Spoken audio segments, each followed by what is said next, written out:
Si les universités avaient atteint leurs objectifs de formation des cadres pour le développement rural, si l'aide au développement avait abouti, c'est ce que devrait être la maison d'un paysan. Si chaque paysan avait une maison comme ça, on aurait atteint l'autosuffisance alimentaire pour chacun et pour tous. Et on aurait vendu en plus le surplus d'une bonne viande vers les autres pays. On aurait fait une meilleure démocratie et on aurait mieux adoré Dieu parce que la fête de la moisson serait encore plus belle dans toutes les églises. Mais on est passé à côté. On est passé à côté.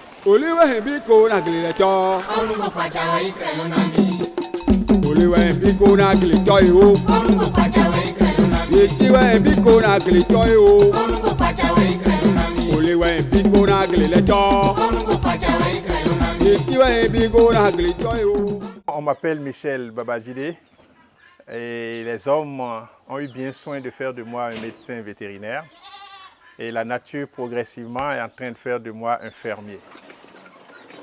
Michel Babadjide est un docteur vétérinaire passionné de la ferme et initiateur de la Maison du Paysan, qui est un complexe agropastoral situé au sud du Bénin à Lokossa.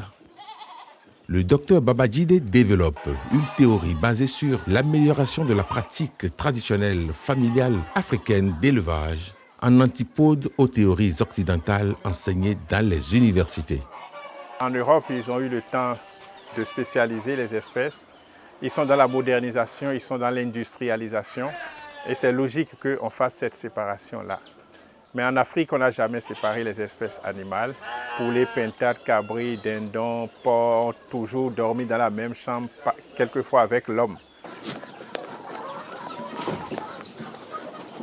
Les universités n'ont pas travaillé sur l'amélioration du traditionnel. Et ils ont voulu inculquer le moderne à tout le monde, alors qu'il faut des conditions particulières, des conditions spécifiques pour valoriser le moderne.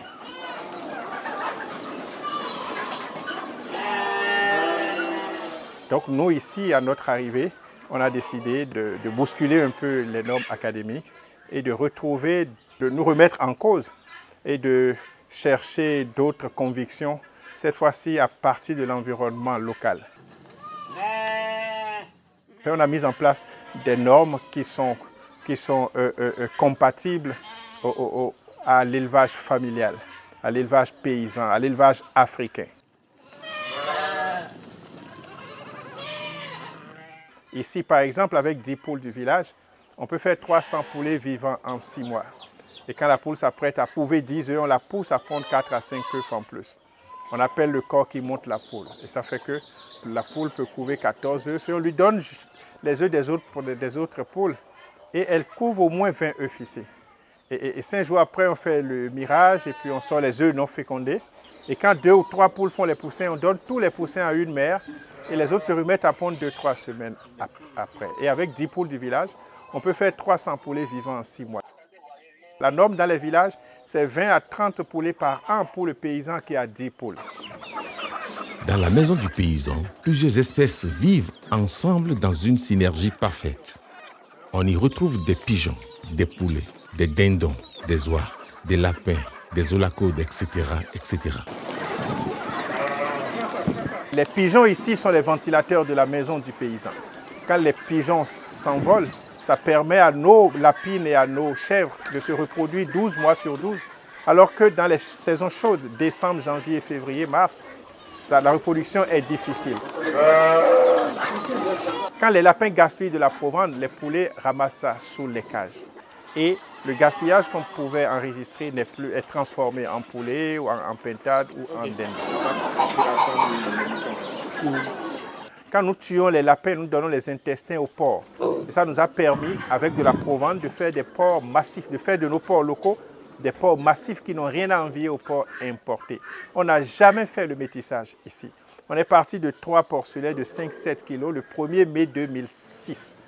Et on a commencé par les bombarder de nourriture. Et 5 mois après, ils sont passés de 5-7 kilos à 55-65 kilos. Et c'est ça que nous avons là. Et je dis c'est une ressource génétique formidable. La domestication des olacodes a été réalisée pour la première fois au monde, au Bénin, par le professeur Messanguia Apollinaire. Moi, quand je suis arrivé, j'ai constaté que la domestication s'est arrêtée en cage ou dans les enclos, quoi. Et je me suis dit, ce n'est pas logique qu'on arrête la domestication en cage. Une vraie domestication, c'est celle qui met les oulakos en relation avec tous les autres animaux de la basse-cour.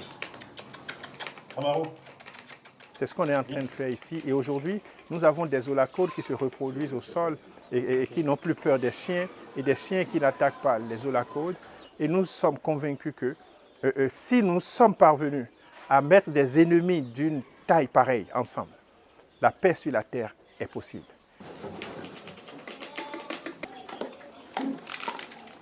Nous avons créé une sorte de jardin d'Éden. Et j'ai dit aux gens, je ne fais pas de polémique autour de la Bible ou de la Genèse, mais s'il avait existé effectivement, c'est que les résidus comportementaux de la vie dans ce jardin-là vont subsister à l'intérieur de chaque espèce. D'après le docteur Babajide, la gouvernance dans les pays africains est la cause essentielle de l'incapacité des États africains à sortir leur population de la pauvreté. C'est logique que nos porcs soient devenus petits, que nos cabris, nos poulets soient devenus petits parce que les pays africains ont mis en place une gouvernance administrative qui gruge. Les premiers grugeurs, ce sont les États. Ils grugent les fonctionnaires en leur payant un mauvais salaire. Les fonctionnaires grugent l'État par la surfacturation, la corruption, les projets dits de lutte contre la pauvreté, mais qui au fait sont des projets de lutte contre la pauvreté des cadres. Les deux se mettent ensemble pour gruger le paysan en achetant moins cher sa production. Et le paysan, à son tour, il gruge les animaux en tirant d'eux toute leur production sans rien donner aux animaux. Il tire de la terre toute sa production sans rien donner à la terre. Et au finish, les animaux, la terre, ils refusent de donner de la production. Et les animaux sont arrivés à réduire leur masse corporelle pour s'adapter à cette misère que l'homme leur a imposée. Et c'est ça la pauvreté dans les villages. C'est la baisse de rendement qui explique la pauvreté. Cette baisse de rendement a été occasionnée par les cadres qui, avec leurs connaissances inadaptées, leurs connaissances universitaires, axées sur le moderne et l'industriel, c'est eux qui ont déstabilisé l'économie villageoise.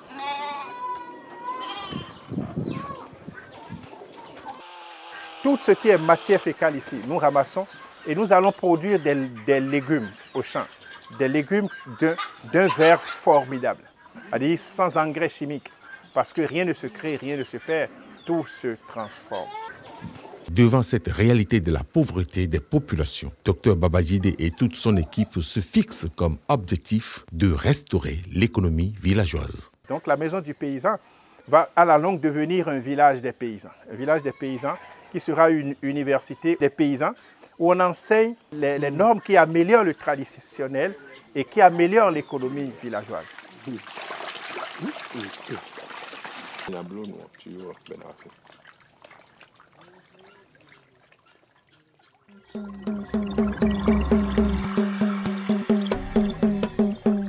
Catégorie promotion des valeurs culturelles endogènes. Particulièrement. Monsieur Babajide, s'il vous plaît.